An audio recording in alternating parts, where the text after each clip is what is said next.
This original WSRE presentation is made possible by viewers like you. Thank you. Join us as we raise a glass in salute to Pensacola and Florida's Territorial Bicentennial. We're all about the food and drink of 1821 and 2021 on this edition of inStudio.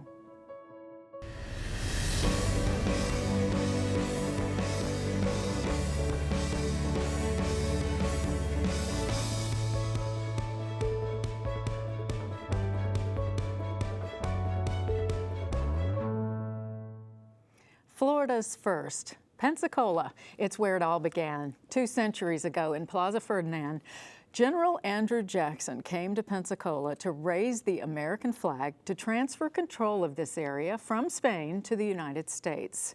But that's just the headline. For quite some time now, members of the Territorial Bicentennial Commemoration Committee have been working to bring us more of the stories about the people, their lives, their families, their jobs, and on this show, their food and drink. In the first half hour, we are joined by 2 accomplished archaeologists who have intimate knowledge of the foodways of our area from 1821 to 2021. In our second half hour, we'll talk with Chef Irv Miller, who will share with us how past foodways play an important part in his modern menu items. And we'll also learn how to make a special commemorative beverage that's being served up in downtown Pensacola. That'll be with Maria Goldberg from Great Southern Restaurants. First up, though, Margo Stringfield. Margo is an archaeologist at UWF. Now, much of her research focuses on historic cemetery preservation and conservation, as well as Florida's colonial, British, Second Spanish, and early American periods. And that includes their foods. And Kathy Parker, an archaeologist and foodways researcher with the University of West Florida. These experienced archaeologists will be talking with us about the dinner tables of 1821 and 2021, the diversity of our culinary heritage. Welcome both of you to the program. I'm so grateful that you're here. Thank you, Sherri. Thanks for having us. Yes. Food. Absolutely, that's our topic today. And Kathy, we're so glad that you are here. How did you get interested in archaeology, and then more specifically, tell us about your background and what you're called. You said you're a faunal expert? Yes, I'm a faunal analyst. That basically means that I identify animal bones from archaeological context. And how does one realize that they're very interested in identifying those bones to begin with? How did this come about? Well, my brother was a veterinarian. My husband was a radiologist. Brought the two together. And bones are beautiful. Oh, are they? And tell me how they're beautiful. Their form versus function. Mm-hmm. They're perfectly formed for the job they have to perform. And you never think about that if you're just living life, right? Right. And that led you to study more intimately? When I realized that UWF had an archaeology program, I decided I'd volunteer at Arcadia. And I didn't kill myself with the wheelbarrow or anyone else, so I got into the program there. I would imagine that Kathy's been quite a boon to the program, right? Oh, she is. She works with all of the faunal material that comes through from our archaeological sites, and it's quite important that we do know what people were eating. Kathy is currently working with material from the Luna settlement site as well as the Luna shipwreck sites, and this, of course, is our first look at what Europeans were bringing in to Florida. And so they've started in the field as we speak, have they not, Kathy? Yes, they have. And how do you know that it's not just a hapless squirrel or a hapless domestic? I'm glad you asked that. I'd like to know. There are ways to tell. Uh-huh, and how are those?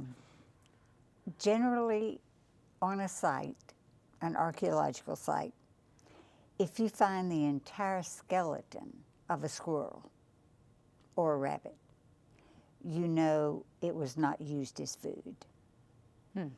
You also look for fine cut marks on bones where the animal was dismembered for cooking. And that's the primary way you tell that.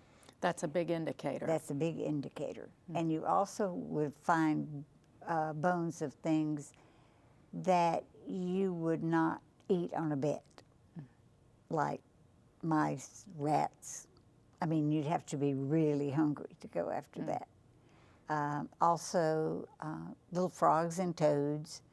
So those things are called commensal bones. That means animals that live near humans, but humans don't eat them. Right. So Cats, dogs, things like that. So you're brought in then when you find a settlement or an area that needs to be studied and just get really in depth on the study of this. So when we talk about the foodways, what specifically does that mean? Does it mean what it sounds like, that where we went from here to here? Is that what a foodway is? Yes, it means anything that has to do with human diet, from the time the animal is caught, hunted, purchased, butchered, cooked, and served. And that's the foodway. And that's the foodway, and every culture has one. What makes ours unique? I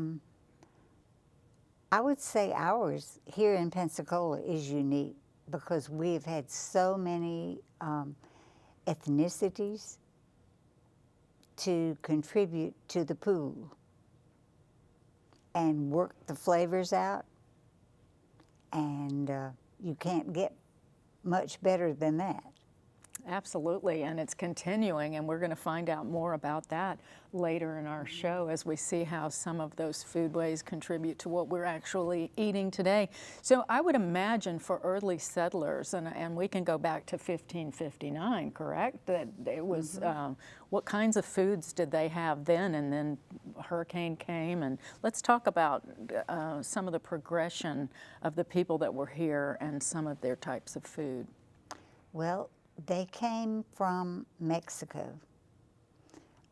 Luna's fleet was from Mexico, and of course, the Spanish had been in Mexico for many, many decades, and they had learned to enjoy Mexican foods, avocados, all sorts of things, especially the fresh fruit, the tropical fruits they got. And could they grow those here, or were our soils too sandy? Oh, they were way too sandy. We've got that red clay too, right, Margo? Well, we don't have good dirt right here in downtown Pensacola. No.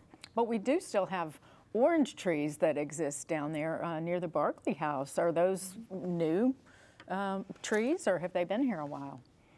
The ones that are growing now are relatively new. They're the oldest one is probably maybe 60 years old.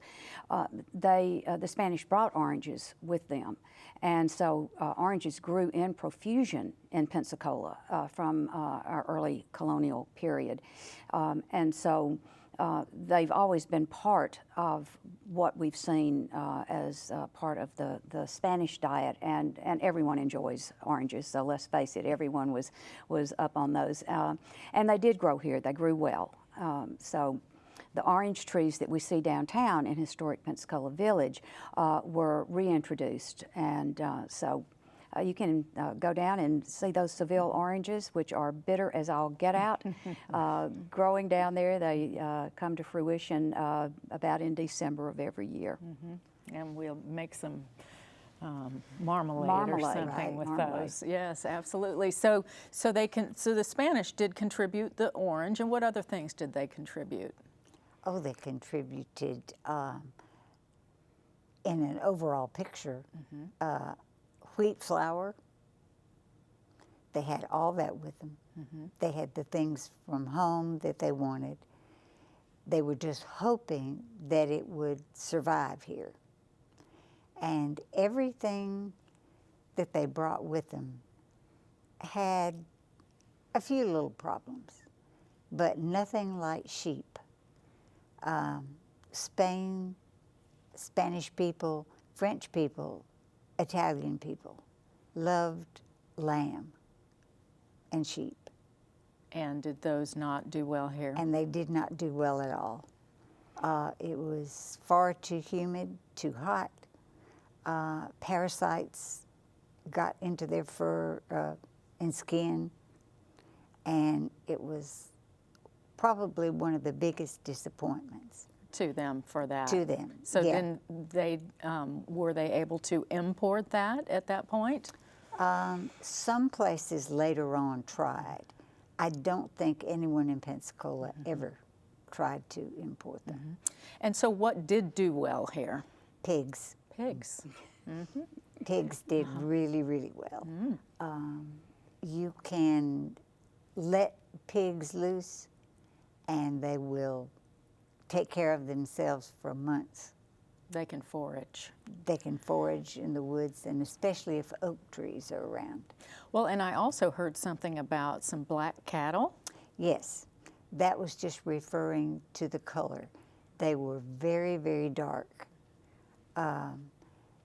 and rather small, but they provided fresh meat, and they were left from when Pensacola was on the island.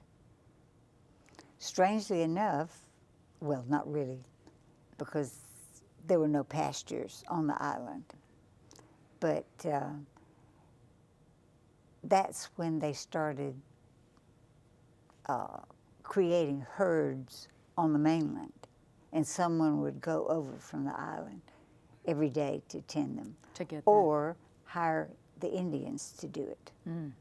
Now, I would imagine Indians had a lot of influence, or Native Americans had a lot of influence over a lot of our early foods. Is that a correct statement? Oh, yes. They contributed corn, squashes, beans, told them where to find honey, all sorts of roots and tubers that they would never have thought about eating. And not only did they provide it, but they taught them how to cook it correctly so that it would be edible for them as well. Now, you find bones that tell you about some of the foods, but what about seeds and Plants. anything, plants? How do you identify any of that? That's very difficult. Something like a pot of beans will only survive if they've been carbonized. That means burned totally black. But they have to keep their shape. And then they can withstand being buried.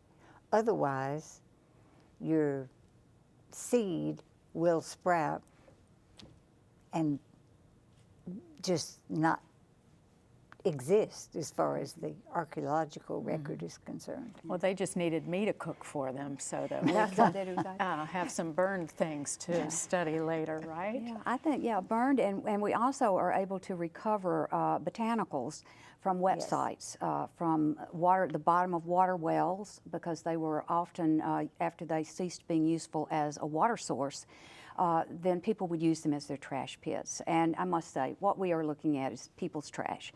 And it does tell you a lot about people to see. And your garbage never lies. That's right, your garbage never lies.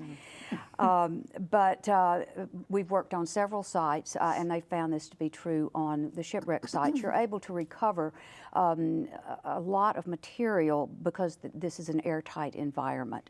So, for instance, in one of the wells that we have worked on that dates to our British period, there were watermelon seeds that survived. And we have references to people sending those watermelon seeds back to England because they were considered to be the best melons anyone had ever tasted. And then we also see indeterminate beans, we see peanut hulls.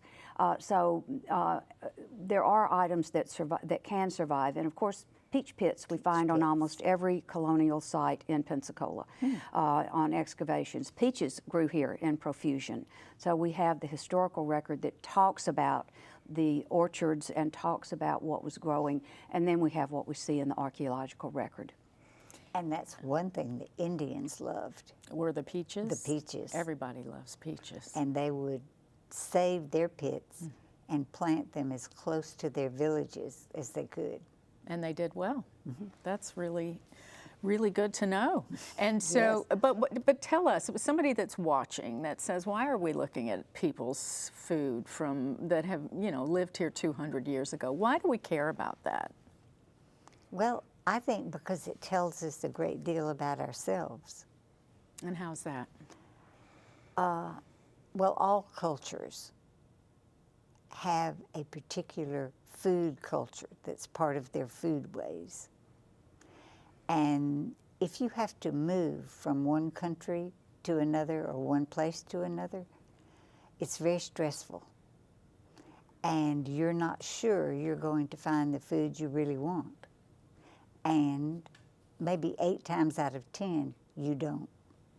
So it can be And it can be very stressful. But you have to either learn to adapt or starve.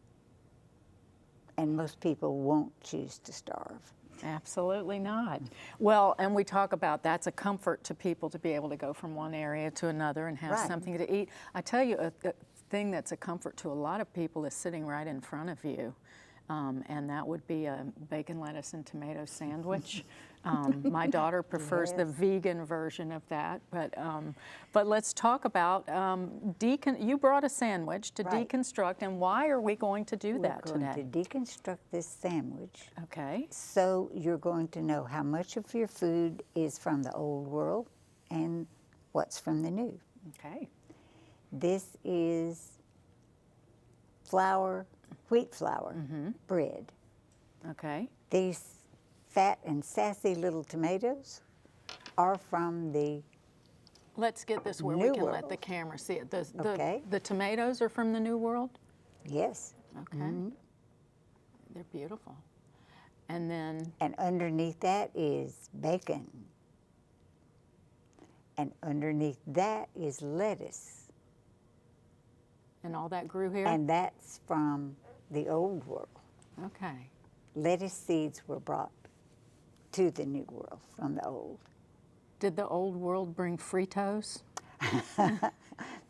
No, No? not really. But I think a certain chip company Ah, yeah, did that. yeah. But Fritos are nothing more than a very salty corn tortilla. So people who had been out west or eaten in Mexican restaurants thought, this is good stuff. And that's how they adapted. No, I need to say that's another way they adapted corn to feed their own comfort needs. Corn. Corn. Talk about corn. We are people of the corn. Corn is in almost everything we eat. It's often in almost everything we wear, put on our cosmetics. Corn is everywhere in our culture, and of course this was a New World cultigen. And so once people discovered corn, once Europeans discovered corn, it shot off like a bullet because of course it's a hardy cultigen. And they were not able to raise wheat with great success here to be able to make white bread. So corn often substituted for a white wheat bread.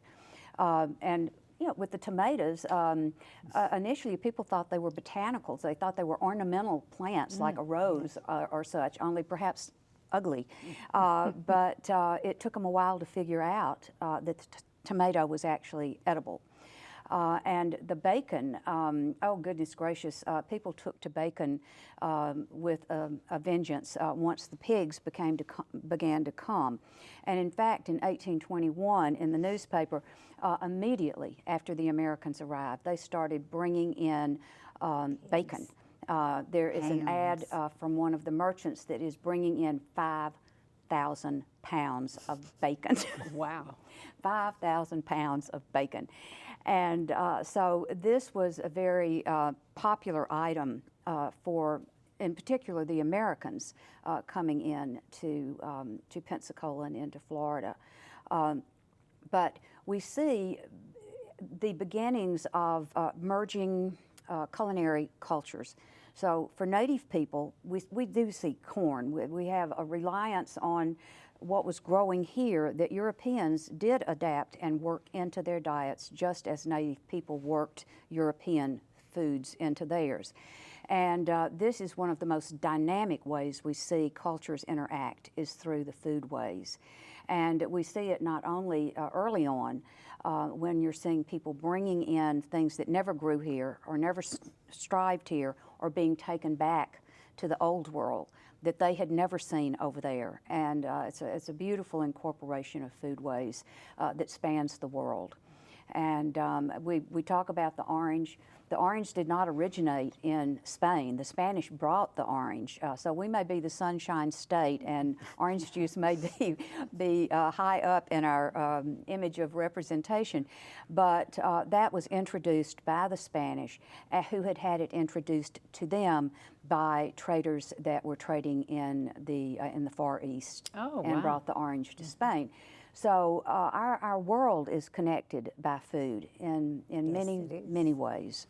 And thank goodness. And we have some photos that you provided to us, so we're going to scroll through. What are we looking at in this image? All right. This image is the Spanish military food ration. They provided it in enough quantity to last a sailor or a soldier 1 week. Wow.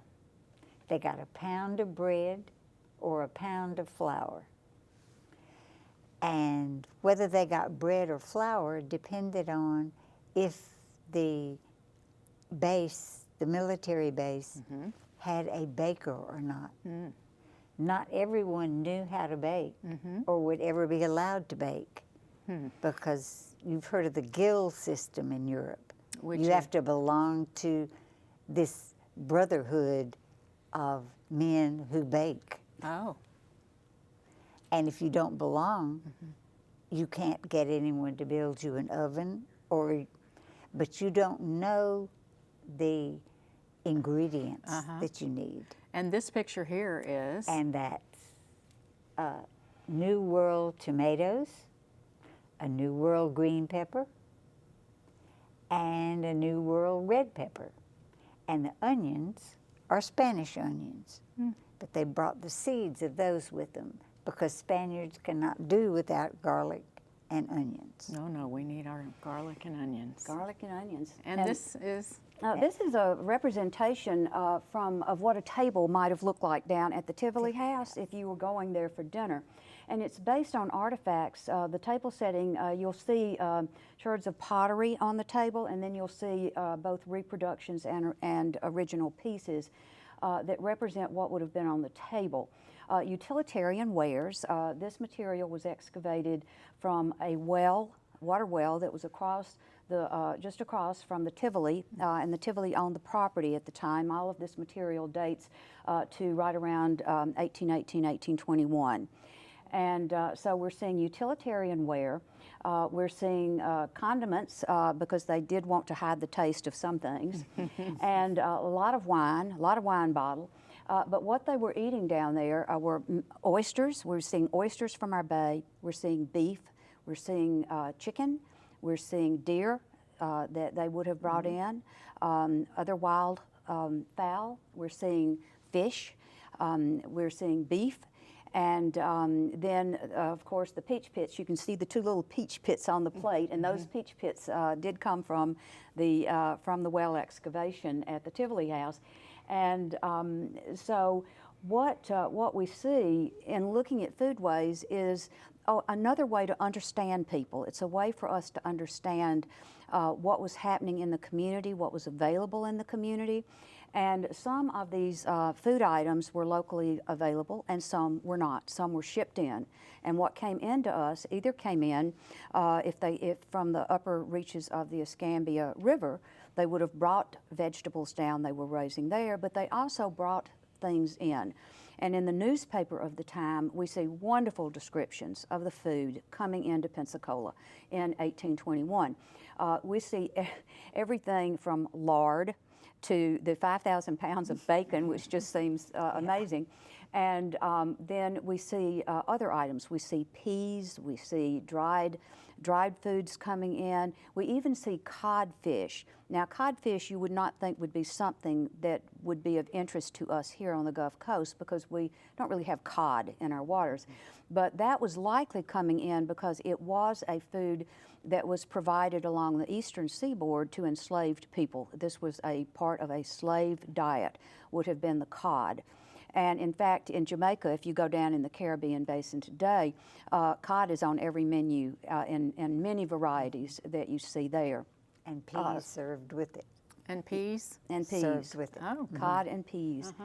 And so the material that was coming into us, some of it was raised inland, some of it was secured from marine resources we have here, and other was shipped in from, say, Philadelphia to Pensacola with a load of consigned food, furniture, shoes, hair combs, you name it, it was all shipping into Pensacola. But in particular, the food, even cranberries. Oh, wow. We're seeing cranberries come in for these northeasterners to enjoy in Northwest Florida.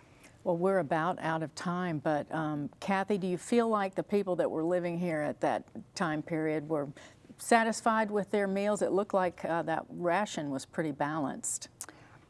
Yes, it was balanced in everything except vitamins and minerals. Ah, well, kind of need those, right? Yeah, you do. Well, thank you for studying this, and thank you for sharing your wealth You're of quite knowledge welcome. with us. And we're going to continue talking about food. We are, because people need to think what they're eating and where it came from and have a real appreciation for where we are in today's culinary world. Absolutely. We'll talk more about that coming up. Thank you, Miss Kathy. I appreciate that. When we come back, we'll explore how West Florida's past foodways work into many of our downtown Pensacola menu items today.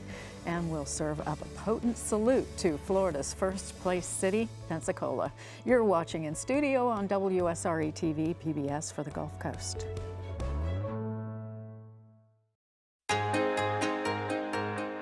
Take for a caterpillar to turn into a monarch butterfly. Based on the video, they said roughly 10 days. PBS Learning Media is a great resource to have because it is highly engaging for the students and it really taps into their love for technology and getting information fast and having it accessible. One of the reasons that we're here today is to work with other teachers and collaborate along with PBS and WSRE and the Gulf area to bring resources into the classroom for the 21st century. We truly enjoy having teachers and their students visit our park.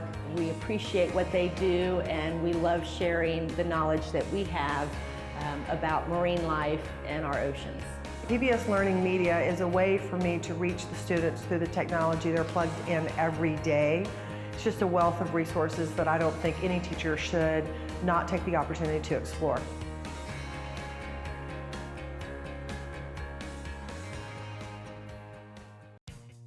WSRE Public Television and the Escambia Elementary Principals Association congratulate these Shining Star Award recipients.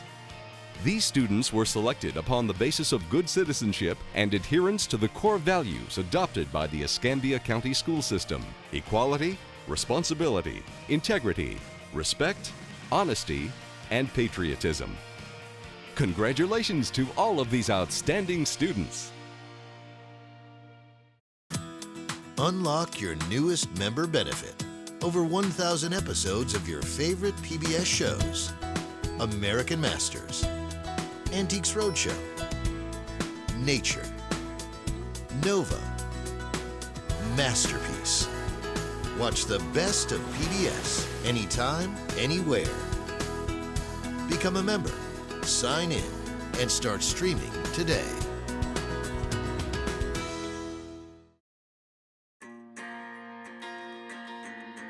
We are partnering with WSRE to share our resources with teachers, and we are very excited to have them here. What really excited me when I got onto the platform and started looking at the resources was that it directly connects to Google Classroom, which is what we're using in our class for all of my sciences that I teach and my research. And I believe that this will be a great resource because my students are visual learners, so this will help them learn and keep them engaged. I especially liked that there were the storyboard feature where I can have the kids go through a sequence. So I think that's good as far as them having to facilitate their own learning. They can go through and add into things that they find interesting as well. It is a great partnership with WSRE and Gulfarium to have the same mission, and we hope they take these resources, share them with their students, and they become great stewards of our oceans. You are watching viewer-supported WSRE TV, a service of Pensacola State College.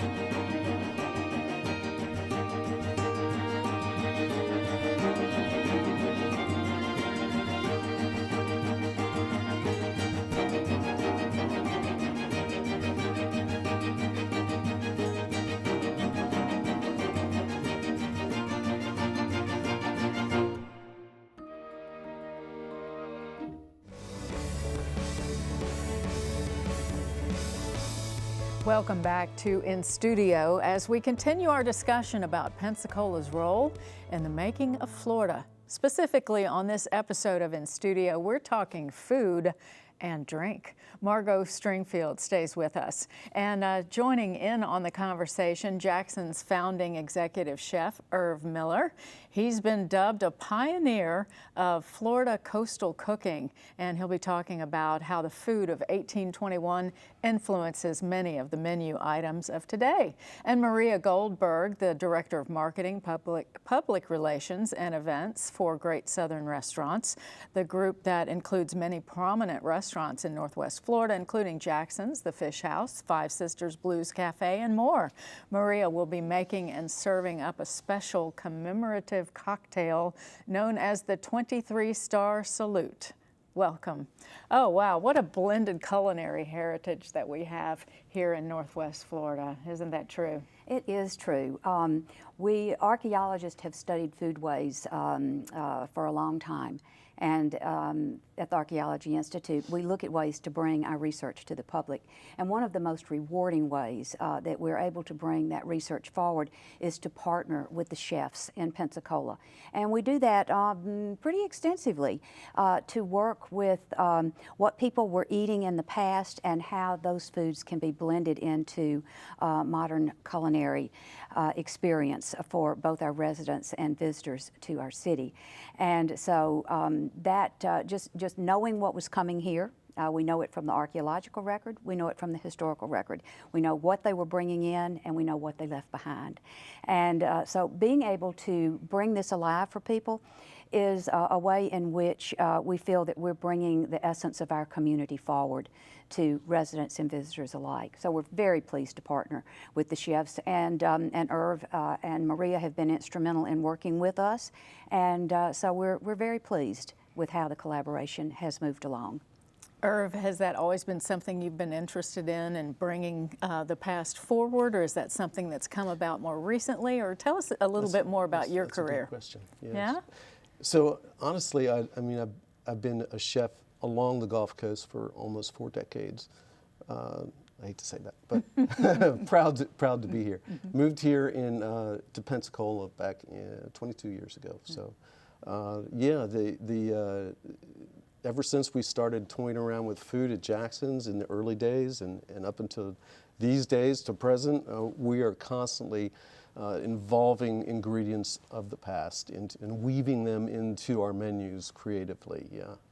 And Maria, just speaking of, we've been talking about this commemorative celebration, this bicentennial. It'd be hard not to recognize that Andrew Jackson had a lot to do with it, and you've got a restaurant in the group called Jackson's. Tell us about the... Well, and I'll tell you is that, yeah, Jackson's was built and designed basically to commemorate this event. Not necessarily about Andrew Jackson, but about what happened right in front of our restaurant on July 17th in 1821.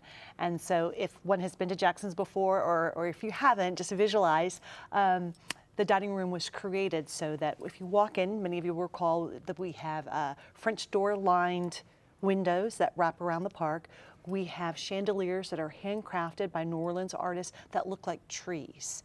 And then back behind the bar, we have a mural by Joe Radicchio that is actually a converse of the park. So it was created so that you felt like you were a witness to that event. You're in the park as you're in the restaurant. So interesting, and the casual observer might not recognize that. They might, though, recognize the signature. Right, is that the signature is our logo, as a matter of fact. Yes, it is. We've been looking at some beautiful pictures of the outside, and you literally look across the street to the spot where this all took place. That's correct.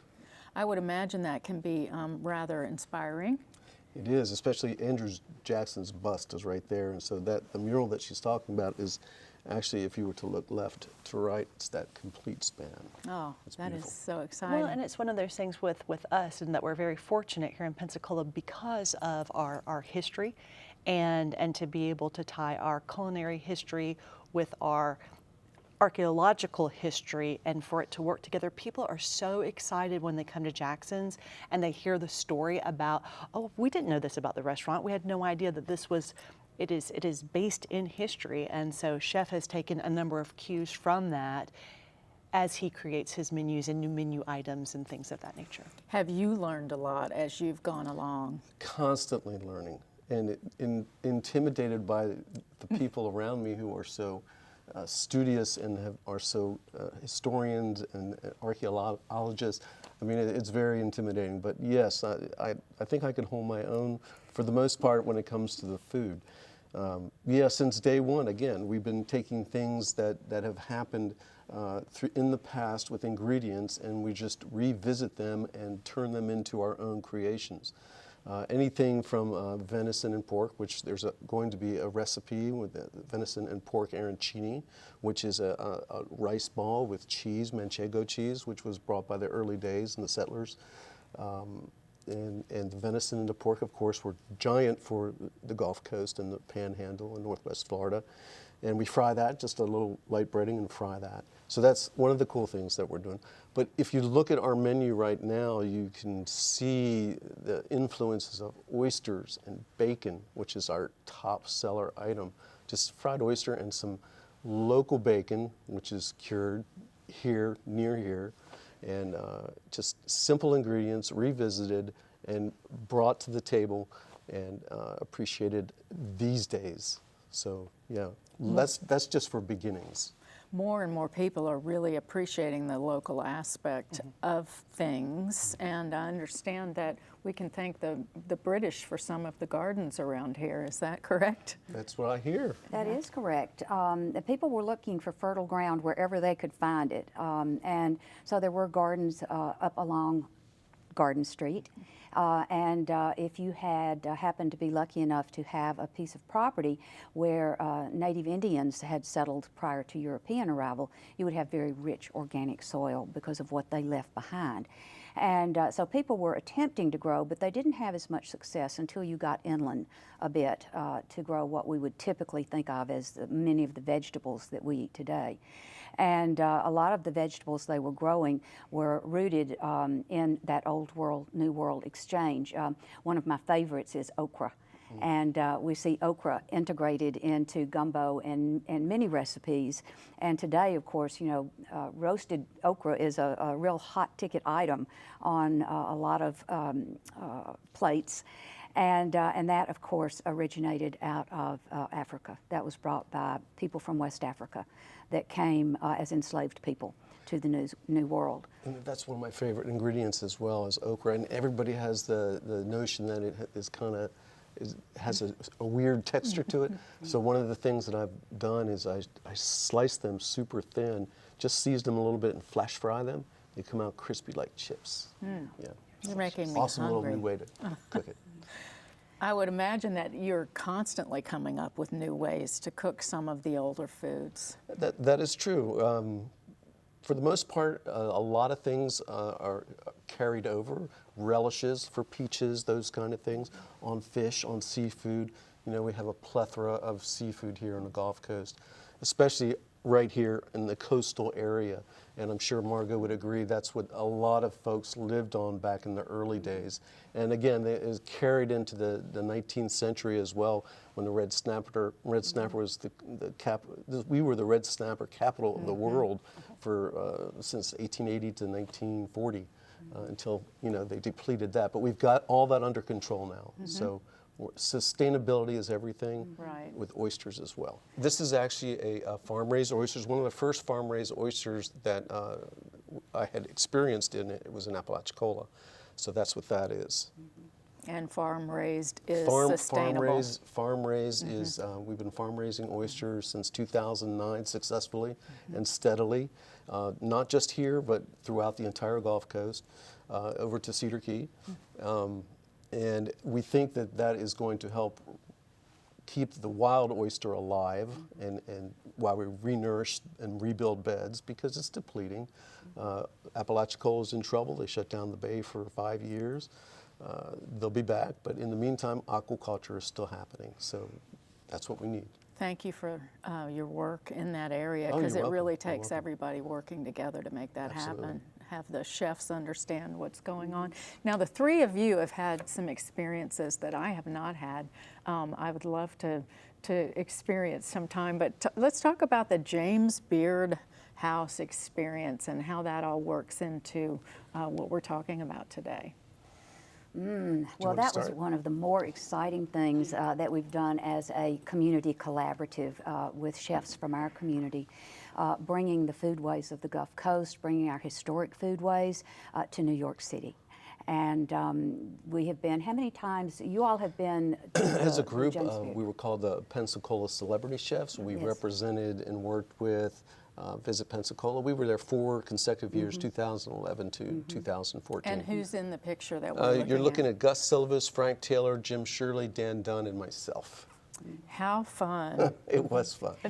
It was fun. Kathy Parker worked with giving the chefs foods that were here, the history of the foods, if they were Old World, New World, so that they could create menus that fused all of these foods to present a plate that really represented our Old World, New World cuisine in Pensacola, real emphasis on our marine resources. And the UWF Historic Trust was involved in this, along with the Archaeology Institute.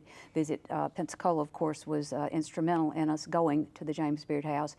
And we we didn't take them, we shipped them boxes and boxes of Seville orange boughs from our historic village. And so every table, every mantle in the historic James Beard House in New York City was draped in the Seville oranges from our historic community.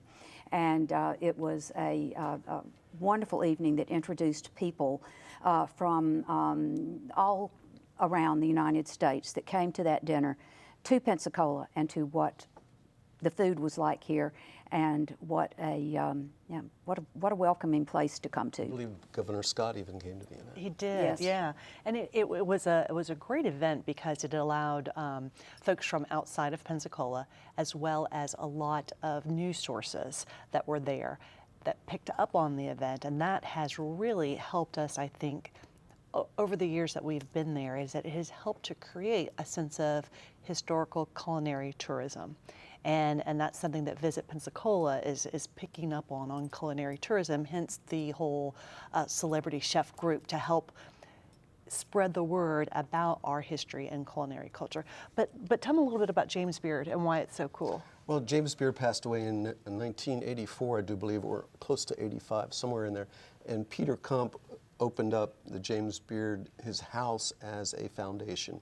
So the reason for the foundation is to nurture American cuisine, the diverse ethnic backgrounds, and everything that goes into American culture and cuisine.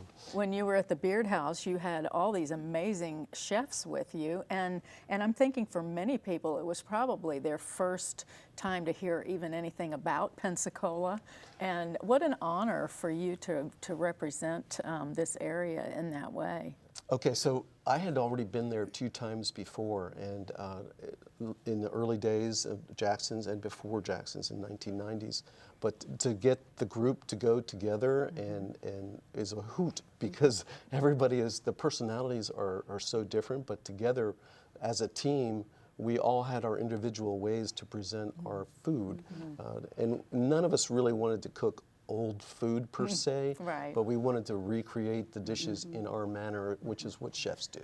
And I think Maria had asked that question actually, but even in your restaurants, I think I've seen somewhere that you've made some cool creative dishes. Did somebody do something with hardtack at one point, and would that have been an old food that we had? That was Jim Shirley, as a matter of fact. I was over at the Fish House, and he made a gazpacho based on that, and in fact, yeah, that was featured on a television program, and it's one of those historical things as well. But again, it's the whole idea of these guys especially going back to our history and using those and making it their own. To Margo's point, it's the old world and new world cuisine, and it's just amazing that we're able to do that. And I will say, because I know that these guys won't brag on themselves, is that to participate at the James Beard House, it is an invitation-only kind of event. It's a very prestigious thing, and for our culinary researchers and chefs to be invited to do this, it was a really, really, really big honor for all of us. I can only imagine.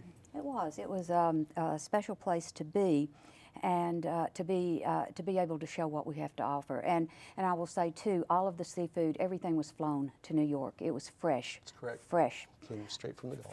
Fresh from the Gulf, fresh from the ground in Pensacola, and zoom straight to New York, and prepared and on the table. And people were blown away. I'm sure they were. It was a really, really great couple of events that we had. We thoroughly enjoyed it. So talking more about the Foodways, and you're learning more as you go, are there some really stark differences from the food of yesterday to the foods of today? Or just kind of maybe take us through a timeline if you could. That's the interesting thing about Foodways is Foodways is for us it's a moment in time. It has to do with where you are, the climate, what's going on, religion. Ethnic background, so yeah, it's still here today, but it's just done differently. So I actually wrote a book called Panhandle to Pan, and that was my slice of the Panhandle in that time, which was 2014 to 2015. So and Margo was kind enough to let us use her archaeological food for thought timeline, which was very helpful with everything that we've done. So we tried to work off facts. I try to work off the facts. I'm not a historian, but we're having fun with it as well. So, yeah. Yeah, I think that's so, and I think too, people can experience every culture in Pensacola, every culinary culture. We have restaurants that will serve you Filipino cuisine, Mexican. You can look at what we have to offer in the way of foods from so many different angles and at so many different restaurants in town. And I think as we come out of the age of pandemic, how wonderful it will be for everyone to get back and really satisfy their what they've been craving, and to be able to do so in a safe environment. And it's a real win-win for our community to see everything opening back up and people able to go out and enjoy or carry home a good meal. I think so. And you work in this all the time, Maria. How important is it for us to break bread together?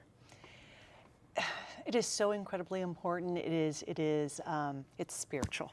It is, I believe, and I think a lot of us here, of that's what makes us, it's part of the humanities. It's what makes us human, is that we are spending time together, we're having conversation, it's so important, and as humans, that's what makes us different, and we crave it.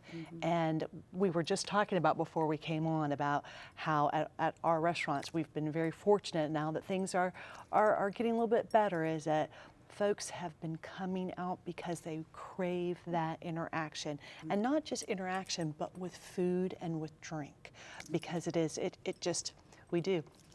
And you're all working together, again, with different restaurants all over town, and we're going to be sharing a special drink coming up pretty soon. I wanted to ask Irv, though, I've had the opportunity to come to a couple of nice meals that you've done for the Spanish people that have come to the Pensacola area to visit. We've done a few things for the Spanish people. Yes, you have. So in that instance, do you try to show them something that was here before, or do you try to have a nod to their culture, or how does that work? We give them a nod to their culture, and then we just kind of run with it.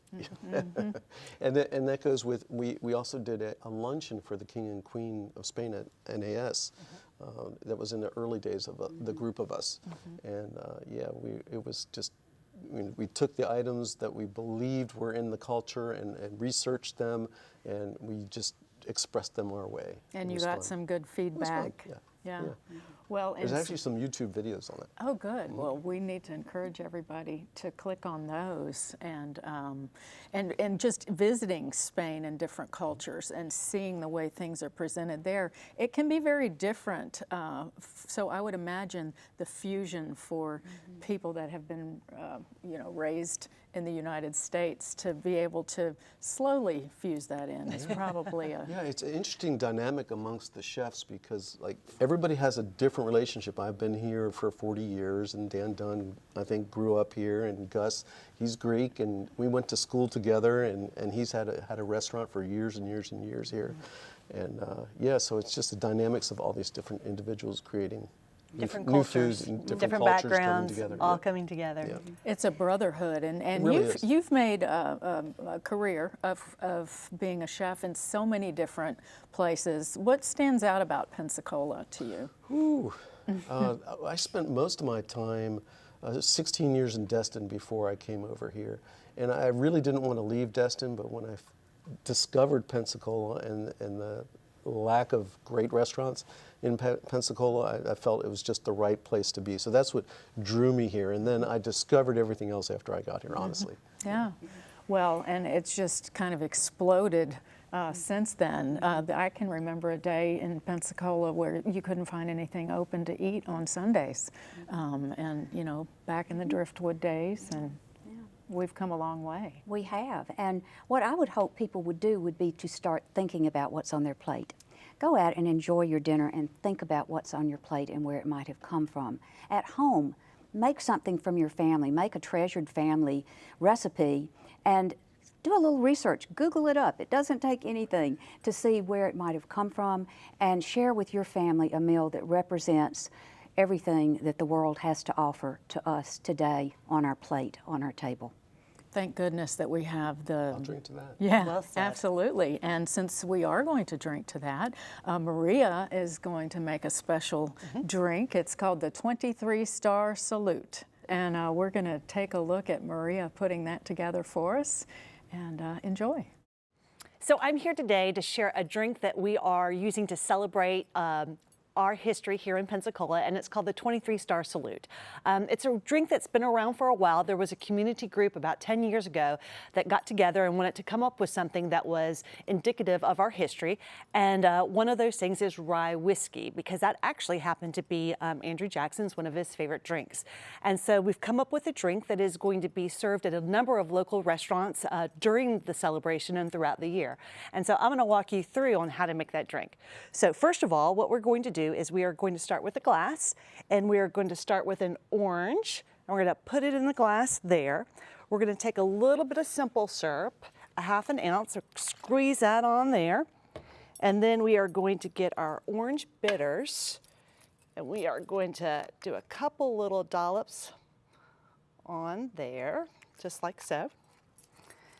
And then next is going to be the brandy, just a ½ ounce of that. Get that in there. And then we're going to have a little citrus that we are going to add to the mix as well. And then I forgot to bring my muddle today, but that's all right. We're going to make do, and we're just going to softly muddle the juices in there. And then next, we are going to go for the whiskey. And that's going to be a 1.5 ounce pour. And then I think we're missing the triple sec. Yeah, we are. We need 1/2 ounce of the triple sec. So those are the components for the drink. We're going to put it in our shaker tin. Grab a little bit of ice and then just pour right on top. And so right there, my friends, is the 23-star salute. So we do hope that you enjoy the recipe at home. A friend of Pensacola, Chris Thiele with the Punch Brothers, he wrote a great song and had actually performed it here in Pensacola a few years ago, and it's called Rye Whiskey. I encourage you to check it out, sip the drink, and enjoy. Rye whiskey makes the band sound better, makes your baby cuter, makes yourself taste sweeter. Oh boy, rye whiskey makes your heart beat louder, makes your voice seem softer, makes the back room hotter. And here we have the 23-star salute. And I think this would be a good time, since we have this special commemorative drink, for maybe Margo to say a few words. Oh. I would like to toast the people of Pensacola and Escambia County. We have a wonderful, rich, and diverse heritage and history. And here's to 200 years as Americans. We're looking forward to the future. We are Floridians. Cheers. Salute. Thank you. Well, thanks to Chef Irv Miller, Maria Goldberg, and Margo Stringfield. This has been so much fun. And also special thanks to our earlier guest, Kathy Parker, an archaeologist from UWF. We've had an engaging look at the dinner tables of 1821 and 2021. This program on the diversity of our culinary heritage will be available soon online at WSRE.org, as well as on YouTube. Please feel free to share it with your friends and family. I'm Sherri Hemminghaus Weeks. Thank you so much for watching. We'll see you again soon right here on WSRE PBS for the Gulf Coast.